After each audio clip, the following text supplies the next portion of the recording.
आज मैं आपको बताने वाली हूँ चूड़ीदार का पैटर्न। तो यहाँ पर मैंने पैटर्न ऑलरेडी बना दिया है, बट इसमें ही आपको मैं समझाऊंगी और जो मेज़रमेंट है वो मैं डिस्क्रिप्शन बॉक्स में आपको लिख दूंगी, तो आप वहाँ पर देख सकते हैं। तो चलिए हम स्टार्ट करते हैं पॉइंट नंबर 0 से।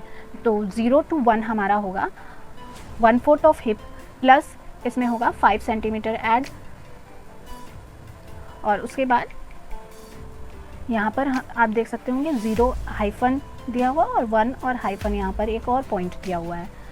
तो जो 0 हाइफन और 0 1 वो 0 to 1 का सेम होगा, बट यहाँ पर जो ऊपर जाएंगे वो होगा 5 सेंटीमीटर ऊपर जाएंगे। 0 से 0 हाइफन पर जब जाएंगे तो वो 5 सेंटीमीटर ऊपर होगा, और 1 से 1 और जिस तरह से हम मैथ्स में डिग्री देते हैं तो उस तरह से आप समझ लीजिए। यहाँ पर 0 का डिग्री के जगह यहाँ पर 1 दिया हुआ है, और यहाँ पर 1 डिग्री के जगह यहाँ पर 2 दिया हुआ है। तो यहाँ पर 1 डिग्री 1 से 1 से हम 1 2 पर आएंगे। यहाँ से यहाँ हमारा मेज़रमेंट होगा 2 सेंटीमीटर। 2 सेंटीमीटर हम इधर आएंगे, और 1 से हम इसको स्ट्रेट लाइन में यहाँ से इधर और इधर से इधर मिला देंगे, तो हमारा यहाँ पे ट्रायंगल की तरह एक शेप बन जाएगा। जो हमारा क्रॉच लेंथ होगा उसका मेज़रमेंट लेंगे, और वो होगा नंबर 2 पॉइंट। तो क्रॉच लेंथ कैसे निकालते हैं हम? जो हमारा सीट लेंथ होगा प्लस उसमें करेंगे सीट लेंथ डिवाइडेड बाई 4 करेंगे, या फिर आप कर सकते हैं 1/3 ऑफ हिप, राउंड हिप जो आपका होगा वो डिवाइडेड बाई 3 करेंगे। तो दोनों में से जो ज़्यादा होगा वो 1 से 2 नंबर पॉइंट पे का मेज़रमेंट होगा। तो हमने 2 नंबर पॉइंट कर लिया। अब 0 to 1 is equal to 0 to 3 हो जाएगा, और जो यहाँ पर लेंथ है और यहाँ पर लेंथ है वो भी सेम होगा। अब हम 1 और 2 का मिड पॉइंट निकालेंगे क्रॉच बनाने के लिए।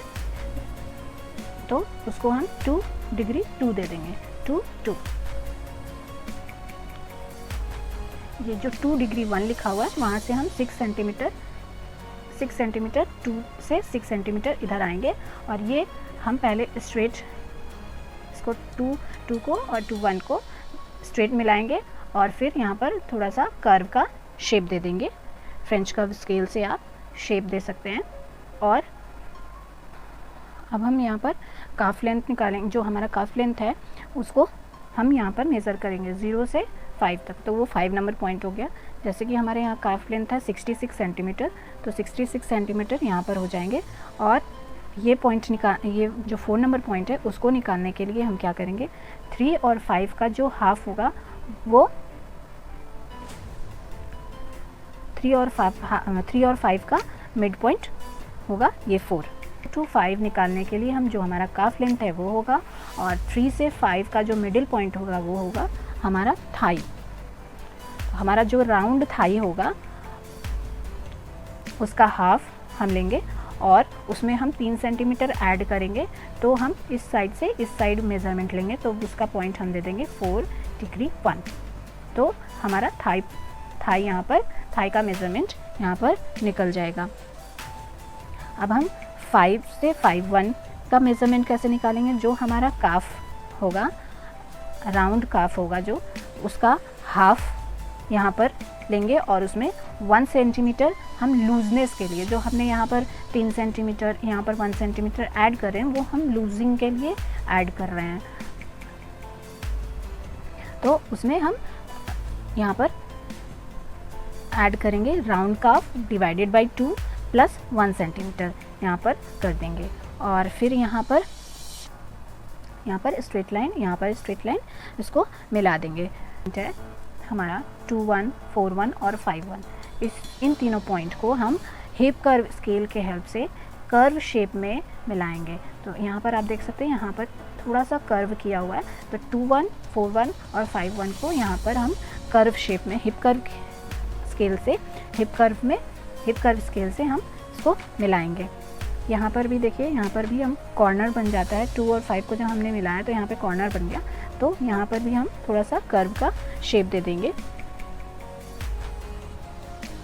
अब 0 to 6 हम निकालेंगे, जो हमारा चूड़ीदार का टोटल लेंथ हमारा होगा वो होगा हमारा 0 to 6। जैसे यहाँ पर मेज़रमेंट में दिया हुआ है 96 सेंटीमीटर, तो यहाँ से यहाँ हम 96 सेंटीमीटर करेंगे और हाफ ऑफ एंकल जो हमारा होगा वो होगा, और प्लस उसमें 1 सेंटीमीटर ऐड करेंगे तो 61 पॉइंट बन जाएगा। और उसके बाद यहाँ 6 से 7 हम 10 से 15 सेंटीमीटर एक्स्ट्रा जो हम चूड़ीदार में चूड़ी बनाने के लिए एक्स्ट्रा देंगे, यानी थोड़ा सा गैदर करने के लिए हम देंगे, तो 10 से 15 सेंटीमीटर तक आप एक्स्ट्रा यहाँ पर दे सकते हैं। तो उसी तरह से यहाँ पर भी एंकल का जो 6 to 6 होगा वही 7 to 7 होगा, तो ये पूरा स्क्वायर में होगा। तो इस तरह से हमारा चूड़ीदार का पैटर्न रेडी हो गया है। तो आपको आज का वीडियो कैसा लगा आप ज़रूर बताइएगा। Thank you everyone.